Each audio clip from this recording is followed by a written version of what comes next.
आज देखिए एक कंप्लेन आया है हैवेल्स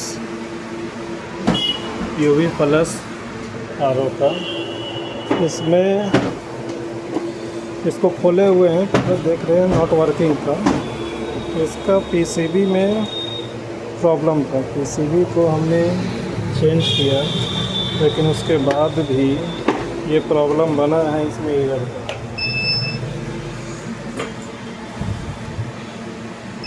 ये एरर आ रहा है। पीसीबी तो नया डाल दिया लेकिन फिर भी ये एरर आ रहा है। मशीन वर्क नहीं कर रहा है।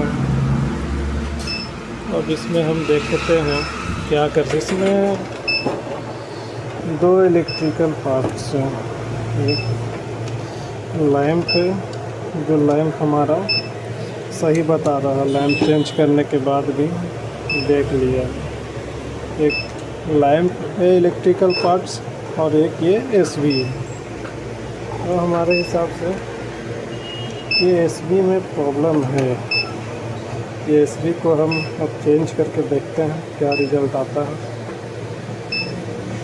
अब हमने इसमें एसबी चेंज किया है, एक अलग से लगाया। अब देखिए यहाँ पे लाइट भी जल गया है और ये प्रॉब्लम इसका सॉल्व हो गया।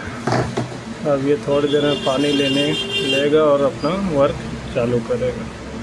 ये एरर का यही दो प्रॉब्लम हो सकता है। अगर पीसीबी सही है तो यूवी लैंप चेंज कीजिए, वरना एसबी से भी प्रॉब्लम हो सकता है।